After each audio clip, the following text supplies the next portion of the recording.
teman-teman, kembali lagi di channel YouTube saya. Ada beberapa request dan pertanyaan seputar geospasial dan ArcGIS, maka saya berinisiatif untuk membuatkan video tentang pengenalan geospasial. Sebelum kita masuk ke materinya, perkenalkan, saya adalah Brian saja. Saya merupakan lulusan dari Universitas Nusa Cendana Kupang, NTT, program studi fisika, bidang kepeminatan geofisika.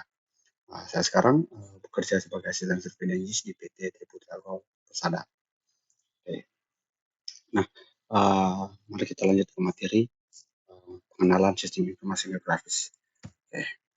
Nah, apa itu sistem informasi geografis? Sistem informasi geografis atau biasa kita kenal dengan Geographic Information System atau GIS adalah sistem yang digunakan untuk mengumpulkan, menganalisis, dan menginterpretasi data geospasial. Nah, data geospasial itu adalah informasi terkait posisi atau lokasi di permukaan bumi seperti batas wilayah, lokasi bangunan, atau koordinat GPS. Apa saja sih komponen penting yang perlu diperhatikan dalam sistem informasi geografis? Yang pertama pasti adalah data. Nah, data ini akan membuat kita menjadi acuan kita,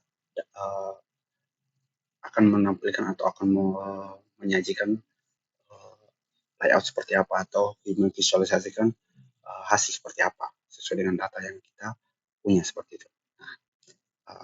Nah, ketika kita punya data, kita juga harus memiliki hardware atau software yang akan kita membantu kita dalam melakukan interpretasi data. Seperti hardware di sini saya merekomendasikan kalau menggunakan laptop minimal RAM-nya 4. Gitu. Nah, untuk software pada umumnya itu software yang kita kenal ada beberapa, yang paling sering digunakan itu ada ArcGIS, Mapinfo, sama QGIS. Nah, ArcGIS itu sendiri itu adalah software berbayar atau software yang tidak gratis, memiliki lisensi gitu, open source. Sedangkan QGIS itu keunggulannya adalah software yang open source atau kita bisa akses dengan gratis, siapapun bisa menggunakannya gitu.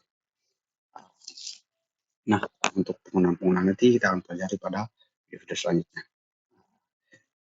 Nah, untuk menunjang software ini, software ArcGIS, Mapinfo, atau QGIS, kita membutuhkan beberapa software pendukung, seperti software Excel, SQL, Oracle, AutoCAD, software multimedia, Google Earth, Global Mapper, dan seterusnya. Para poin ketiga di sini adalah pengguna atau user.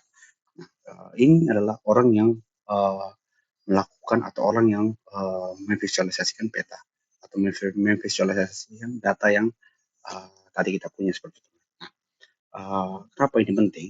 Karena orang yang memvisualisasikan itu tidak sembarang dia hanya sekedar menampilkan data, tapi bagaimana dia bisa menyajikan data sehingga orang yang secara sepintas atau ketika dia melihat, dia udah paham pesan yang disampaikan melalui data itu tersampaikan kepada pengguna, kepada orang yang melihat gitu.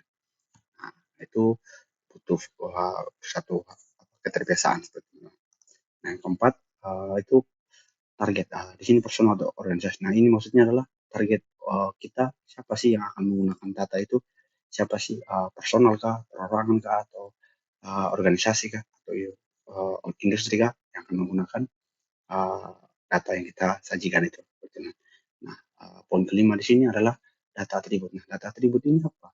Data atribut itu data yang sebagai keterangan atau data pelengkap dalam suatu dalam suatu visualisasi yang kita tampilkan, seperti data luas, data kode pos, gitu teman-teman. Nah, mengapa sistem informasi geografis itu penting dan diperlukan? Nah, yang pertama di sini sistem informasi itu dapat kita gunakan karena luas. Kita dapat menggunakannya untuk berbagai macam ilmuwan seperti kehutanan, perikanan, kelautan, masih banyak lagi perkebunan seperti itu teman-teman, masih banyak itu. Seperti itu. Nah, yang kedua, dia mengintegrasikan data spasial, informasi yang lain dalam satu sistem. Jadi dia tuh beberapa data yang disajikan dalam satu data kayak gitu. Nah, dia bisa seperti itu teman-teman. Nah, yang ketiga, uh, menjadikan yang seperti tadi saya bilang, jadi dia tuh menghasilkan suatu visual atau suatu layout atau suatu peta yang mempermudah kita gitu, uh, sehingga kita dapat menyajikannya lebih menarik atau mungkin ada beberapa data yang perlu kita improve lebih. Nah, untuk sehingga apa? Tujuannya adalah supaya membaca atau pengguna atau orang siapapun yang melihat peta atau hasil dari itu lebih mudah dipahami, lebih mudah mereka pahami seperti itu teman-teman. Uh, yang keempat itu uh, memungkinkan kita untuk memperoleh berbagai data seperti data administrasi, data tanah, data pajak, sarana prasarana dan masih banyak lagi teman-teman. Itu bisa kita kembangkan jika kita sudah terjun ke dalam uh, dunia pemetaan itu sendiri seperti itu teman. Di sini ada juga salah satu data apa komponen apa salah satu data spasial. Nah, data spasial itu seperti apa? Nah, kenapa kita butuh di sini ada data spasial gitu? Nah, data spasial itu sendiri adalah data yang menunjukkan lokasi atau letak di permukaan bumi seperti itu. Nah, data spasial itu memiliki referensi geografis yang digambarkan dalam suatu sistem koordinat. Data spasial sering juga disebut dengan data geospasial, data geografis, atau geodata. Nah, yang mencakup beberapa hal nih. Ada dua. Atau yang pertama adalah informasi lokasi atau spasial. Nah, itu berkaitan dengan suatu koordinat, baik koordinat geografi, itu contohnya lintang dan bujur, dan koordinat X, Y, Z. Nah, termasuk diantaranya datum dan proyeksi. Itu teman-teman itu informasi lokasi atau spasial. Yang kedua, informasi deskriptif atau yang atribut tadi teman-teman. Nah, itu bersifat non spasial. Nah, itu suatu lokasi memiliki beberapa keterangan dengan yang berkaitan dengan lokasi tersebut. Nah, seperti tadi ketika kita membuat satu peta pasti ada misalnya dengan membuat peta kepadatan penduduk. Nah, itu kita harus menambahkan beberapa keterangan seperti jumlah populasi, jumlah laki-lakinya berapa. Nah, itu masuk di dalam data atribut atau data deskriptif seperti itu teman-teman. Format data spasial. Di sini format data spasial itu ada dua, teman-teman. Yaitu dalam bentuk raster dan dalam bentuk vektor. Nah, dalam data raster itu apa sih? Nah, data raster itu sendiri itulah data yang dihasilkan dari penelitian jauh.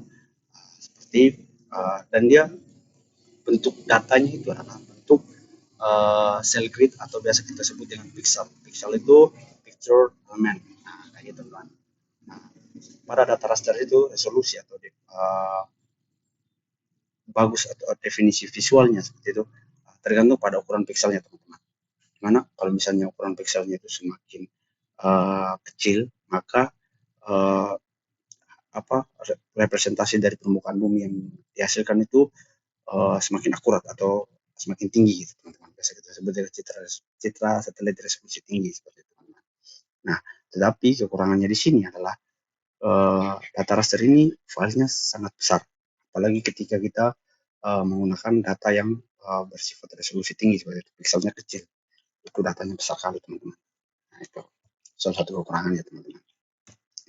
Nah, yang kedua itu data vektor. Nah, data vektor ini data yang berupa garis, area, atau poin teman-teman. Nah, di mana keuntungan kita menggunakan data ini, filenya berukuran relatif lebih kecil, terus dia data vektor ini dia langsung bisa merepresentasikan dari suatu keadaan. Misalnya kita ingin menitik, oh ini rumah si A. Nah, ketika bisa kita langsung titik, otomatis titiknya itu berada di lokasi rumah itu gitu teman-teman. Nah, seperti itu. Itu contoh contoh kasusnya. Nah, masing-masing dari format ini memiliki kekurangan lebih masing-masing. Nah, pemilihan format ini itu bergantung dari kita sendiri. Tujuannya untuk apa dan data yang akan kita sajikan itu untuk apa seperti itu teman. Nah, misalnya kita menginginkan ketelitian yang lebih tinggi, maka kita menggunakan data citra satelit resolusi tinggi, seperti teman-teman. Nah, jika kita hanya ingin menampilkan data yang untuk menyajikan suatu lokasi, suatu keadaan atau suatu luasan bangunan tertentu, itu kita bisa menggunakan data vektor seperti itu. Nah, itu contohnya. Uh, Ada beberapa sumber dalam untuk memperoleh data spasial. Yang pertama itu peta analog. Nah, peta analog ini apa? Peta analog ini seperti peta topografi, peta tanah, peta sebagainya, peta geologi, gitu. Atau peta lokasi lah biasa. Untuk apa penelitian-penelitian biasa ada peta lokasi duluan, teman-teman. Nah, peta ini cenderung pada umumnya itu sudah jadi dalam bentuk JPG atau apa. Nah, peta ini akan mengandung beberapa referensi spasial. Contohnya misalnya kita lihat sini ada apa arah mata angin, skala peta, terus ada beberapa sini gridnya. Nah, data ini kita akan georeferencing lagi nanti. Nah, georeferencing ini saya jelaskan secara umum aja, georeferencing lagi nanti, sehingga data ini bisa memiliki koordinat gitu, nah, sehingga dapat berbentuk klaster. Jadi kita akan lanjutkan di video berikutnya, teman-teman. Nah, yang kedua, sini adalah data sistem pengendalian jauh. Nah, itu data sistem pengendalian yang kayak tadi sebentar. Data yang menghasilkan data raster, teman-teman. Nah, di sini kita bisa peroleh dengan beberapa cara sih. Pada umumnya dua, yaitu foto udara menggunakan drone atau menggunakan citra satelit. Nah, itu tergantung kebutuhan atau tergantung data yang ingin kita sajikan itu untuk apa, keperluan data seperti itu. Nah, ini kita menggunakan data ini. Misalnya kita ingin menggunakan yang update secara real time, apa bisa kita menggunakan yang data citra satelit yang berbayar, yang secara periodik dia ambil data, atau misalnya kita ingin memonitoring secara berkala atau secara misalnya sebulan sekali atau berapa sekali, itu bisa kita menggunakan data drone, teman-teman. Nah, yang ketiga itu data hasil pengukuran lapangan. Nah, data hasil pengukuran lapangan itu dihasilkan berdasarkan teknik perhitungan tersendiri. Nah, pada umumnya data ini merupakan sumber data atribut, contohnya batas administrasi, batas kepemilikan tanah, batas parsial seperti itu. Nah, yang keempat ini data GPS atau Global Positioning System.